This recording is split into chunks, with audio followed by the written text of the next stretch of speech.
Future తరాల వాళ్ళకి మా డాడీ అది సేల్ చేసేసి డబ్బులు పాడేశారు, మా తాతగారు కొనలేదురా అమ్మేశారా అనే మాట రాకుండా ఇప్పుడే మీరు ల్యాండ్ని కానివ్వండి, ప్లాట్ని కానీ ఏదైనా ఇన్వెస్ట్మెంట్ చేసి పెట్టుకోండి. బికాస్ ఇప్పుడు ఏంటంటే ఇన్స్టాగ్రామ్లో వాటిలో చూస్తున్నాను సార్, మాకు అంత వస్తుండే ఇంత వస్తుండే, మా తాత పేకట్లో మొత్తం పోగొట్టేశారు అని. ఫ్యూచర్ వాళ్ళకి మనం ఆప్షన్ ఇవ్వద్దని నేను అనుకుంటున్నాను సార్. సో ఇప్పుడు కొంతమంది ఏంటి అంటే సార్, రెసిడెన్షియల్సే కాకుండా కమర్షియల్ వాటి మీద కూడా ఎక్కువ ఇంట్రెస్ట్ పెడుతూ ఉంటారు సార్. బట్ మనం వాటి మీద ఇన్వెస్ట్ చేస్తే ఫ్యూచర్ ఎలా ఉంటుంది? సో కమర్షియల్ స్పేస్ అనేది బెటర్ స్పేస్ అండి. దాంట్లో 2 రకాలుగా ఉంటుంది. లాకబుల్ స్పేస్ అని ఉంటుంది, తర్వాత వితౌట్ లాకబుల్ అని ఉంటుంది. ఓకే, లాకబుల్ స్పేస్ అంటేనేమో ఇప్పుడు ఏదైతే ఈ రూమ్ ఉంది కదండి, ఈ రూమ్ అనేది మీ ఫ్లాట్ అని ఇస్తారనమాట, మీ ఎస్ఎఫ్టీ అని ఇస్తారు. సో దీన్ని లాకబుల్ స్పేస్ అంటారు. అన్లాకబుల్ స్పేస్ అంటే ఏంటంటే, ఇప్పుడు ఒక పెద్ద ఫ్లోర్ ఉంది, ఒక 2500 ఎస్ఎఫ్టీ ఉంది. ఈ 2500 ఎస్ఎఫ్టీలో మీరు ఇన్వెస్ట్మెంట్ చేస్తున్నారు, దాంట్లో మీరుంటారు, నేనుంటాను. మీ పార్ట్ ఎక్కడుందని చెప్పరు, okay, but you have a some SFT. Okay, దీన్ని అన్లాకబుల్ స్పేస్ అంటారు. ఈ మధ్య కాలంలో ప్రతి ఒక్కరు కూడా కమర్షియల్స్ లో పెడుతున్నారు, ఎందుకంటే రెంటల్ ఇన్కమ్ ఎక్కువగా ఉంటుంది అక్కడ. ఫర్ ఎగ్జాంపుల్ ఒక షాపింగ్ మాల్ లో మనం ఇన్వెస్ట్మెంట్ చేస్తాం, ఓకే, లెట్స్ సే ఒక 300 ఎస్ఎఫ్టీ మనం తీసుకున్నాం అనుకుంటాం. అక్కడ ఎస్ఎఫ్టీకి మనకు 80 రూపీస్ 100 రూపీస్ వరకు ఇట్లా ఇస్తా ఉంటారు మంత్లీ రెంట్ అనేది. డిఫరెంట్ గా ఉంటుంది అది కూడా. సో అది కూడా బెస్ట్ ఆప్షన్, వెళ్ళొచ్చు మీరు. కాకపోతే ఏంటంటే అక్కడ మనకి యూడిఎస్ అనేది చాలా తక్కువ ఇస్తారు. ఓకే, అన్డివైడెడ్ షేర్ ఏదైతే ఉంటుందో, ల్యాండ్ ఏదైతే ఉంటుంది కదా, మనం 300 ఎస్ఎఫ్టీ తీసుకున్నా మనకు వచ్చే యూడిఎస్ మాక్సిమం ఒక 30 స్క్వేర్ యార్డ్స్ అట్లా ఏమో వస్తుంది అంతే, అంతకంటే ఎక్కువ రాదు. సార్ ఇప్పుడు నేను విన్నది ఏంటి అంటే అది నేను పర్సనల్గా ఎక్స్పీరియన్స్ అయ్యాను కొన్ని విషయాలలో, అండ్ వింటూ కూడా వచ్చాను సార్. ఇప్పుడు ఆఫీస్ వాళ్ళు కానివ్వండి, ఏదైనా ప్రైవేట్ కంపెనీ వాళ్ళు, మీరు మంత్కి ఇంత పే చేస్తే అది డబల్ అవుతుంది, ట్రిపుల్ అవుతుంది. సో దాని కింద మీకు బై హ్యాండ్ క్యాష్ ఇవ్వకుండా, సో ల్యాండ్స్ రూపంలో రాసిస్తాము, ఆ ల్యాండ్ మీకు ఇస్తాము అన్నట్లు కొన్ని ప్రామిసెస్ చేస్తూ ఉంటారు కస్టమర్కి. అది ఎంతవరకు నమ్మొచ్చు? అవి నిజమే అంటారా? మేడం, ఒకటి స్కీమ్లు స్కామ్ల వెనుక పరిగెట్టద్దు మేడం. స్కీమ్లు స్కామ్ల వెనుక పరిగెడితే మీరు పప్పులో కాలేసిన వాళ్ళు అవుతారు, తప్పులో కూడా కాలేసిన వాళ్ళు అవుతారు. ఎందుకు సార్? అది వాళ్ళు చూపిస్తున్నారు కదా, అంటే మీరు కట్టిన డబ్బులకి మేము ఇంత ఇస్తాము అన్నట్టు ముందే కస్టమర్ కి ఆశ పెడుతున్నారు కదా. టెంప్ట్ చేస్తారండి, టెంప్ట్ చేస్తారు.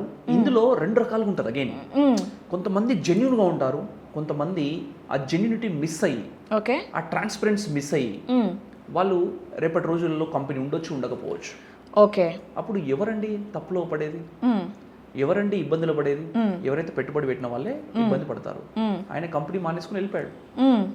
సో ఇలాంటివి జరుగుతూ ఉన్నాయి. సో అందుకే నేను ఏమంటున్నా, నా స్ట్రాంగ్ రికమెండేషన్, స్కామ్లకి స్కీమ్లకి మీరు ఆశపడకూడదు.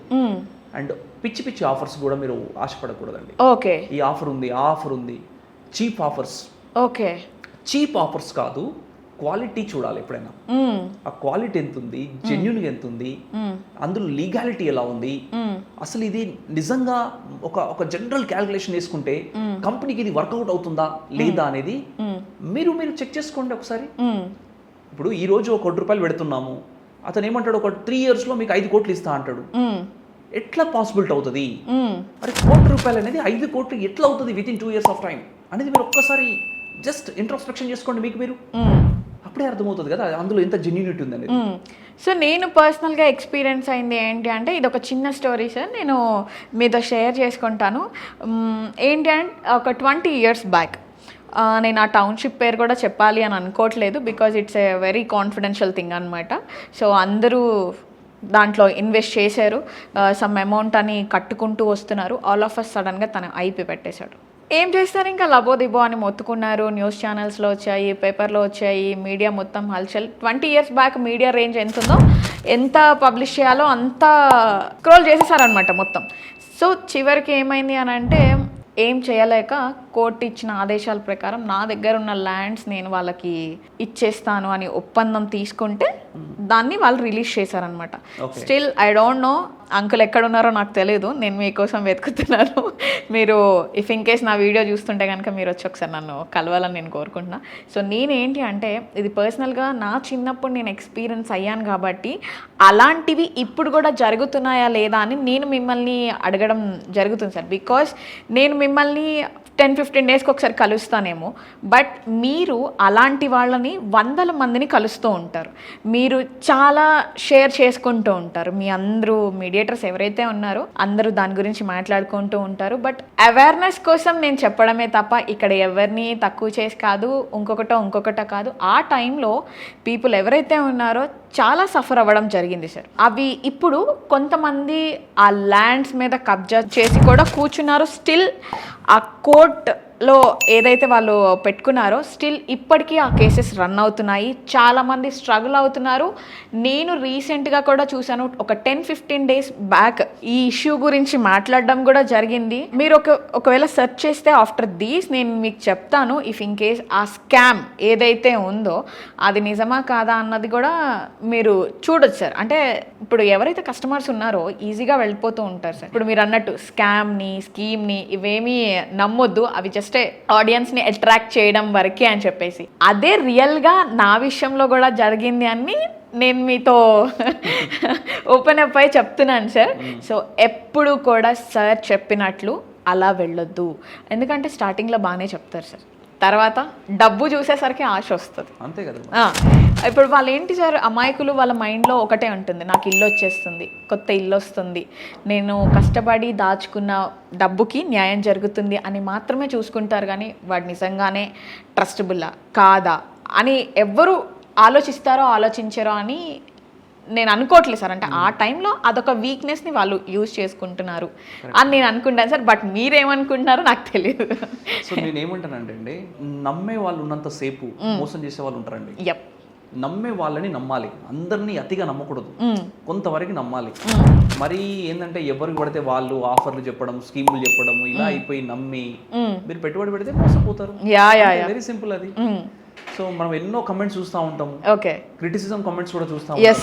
అరే నమ్మే వాళ్ళు ఉన్నంత సేపు మోసం చేసే వాళ్ళు ఉంటూనే ఉంటారా అని చెప్పి ఎంతమంది అన్నారండి. ఇది కామన్ కదా. మరి ఇప్పుడు కూడా రియల్ ఎస్టేట్ రెగ్యులరైజ్ అయినా సరే కొంతమంది ఇప్పటికీ స్కామ్లు అని స్కీమ్లు అని పెట్టి ఆ స్కాములలో వీళ్ళని తోయడము, తోసిన తర్వాత వాళ్ళు తీసేసిన తర్వాత వీళ్ళు బురదలు పోయి పడడం. అందులో మీరే ఉన్నారు ఒక ఎగ్జాంపుల్. మా పేరెంట్స్ సార్, మా డాడీ ఫర్ ఎగ్జాంపుల్. అది మీరు అన్నట్టే కదా, అది గవర్నమెంట్ జాబ్ను వదులుకొని తను దీని వైపు వెళ్ళారు. ఆ టౌన్షిప్ డెవలప్ చేయాలి అని చెప్పేసి ఫ్రెండ్షిప్ కోసం వెళ్ళారు. ఒకవేళ ఇప్పుడు మా డాడీ ఆ జాబ్లో ఉండుంటే ఆయనకి నెలకు ఒక 2 lakhs ఈజీగా వస్తుండే సార్. ఇంకొక 15 years సర్వీస్ ఉండే డాడీకి. బట్ అక్కడ ఆయనతో పాటు ఎంతోమంది మోసపోయిన వాళ్ళు ఉన్నారు. బట్ నేను ఎవరైతే ఓనర్ ఉన్నారో హీఈస్ వెరీ నైస్ పర్సన్, నేను తప్పుగా చెప్పట్లేదు. బట్ ఆయన ఐపీ పెట్టాలంటే మొత్తానికి పెట్టేసి వెళ్ళిపోవచ్చు. బట్ తన దగ్గర ఉన్నది ప్రజలకి ఇవ్వాలి అని అనుకున్నాడు, ఇచ్చాడు. బట్ ఏంటి అంటే రిస్క్లో పడ్డాడు, లైక్ మాలియా సార్ లాగా. బట్ ఇంకా అది కోర్టులో రన్ అవుతుంది ఇష్యూ. మరి అది సాల్వ్ అయిందో లేదో అన్నది లెట్స్ సీ. ఆ విషయం కూడా నేను మీకు చెప్తాను. ఒక్కవేళ ఈ వీడియో చూస్తున్న వాళ్ళు ఎవరైనా సరే ఆ స్కామ్లో మీరు కూడా ఉంటే కింద కామెంట్ సెక్షన్లో కామెంట్ చేయండి. శ్రవణ్ గారు మీకు మంచి సజెషన్స్ ఇస్తారు అలా చేయకుండా ఉండడానికి, మీరు సేఫ్ జోన్లో ఉండాలి అని. ఓకేనా? సో సార్, మా కస్టమర్స్ లేదా మన ఆడియన్స్ మిమ్మల్ని రీచ్ అవ్వాలంటే ఎలా? సో నా కాంటాక్ట్ నెంబర్ ఉంటుందండి. లేదు అనుకుంటే జస్ట్ మీరు శ్రవణ్ వర్మ అని మీరు యూట్యూబ్లో చూడొచ్చు, ఇన్స్టాగ్రామ్లో చూడొచ్చు. ఎక్కడ చూసినా నా పేరు కనిపిస్తుంది, నా నెంబర్ కనిపిస్తుంది. You can just reach me out అండి. లేదు అనుకుంటే కింద స్క్రోలింగ్ అవుతున్న నెంబర్కి మీరు కాంటాక్ట్ అవ్వచ్చు అండి. సో సార్ చెప్పింది విన్నారు కదా, వీడియోని మాత్రం మీరు ఎక్కడ కూడా స్కిప్ చేయకుండా చూడండి.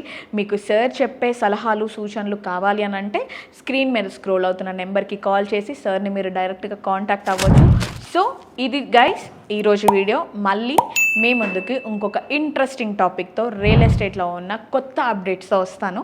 అంతవరకు సోషల్ పోస్ట్ని యూట్యూబ్లో ఫాలో చేయండి, ఇన్స్టాగ్రామ్లో ఫాలో చేయండి.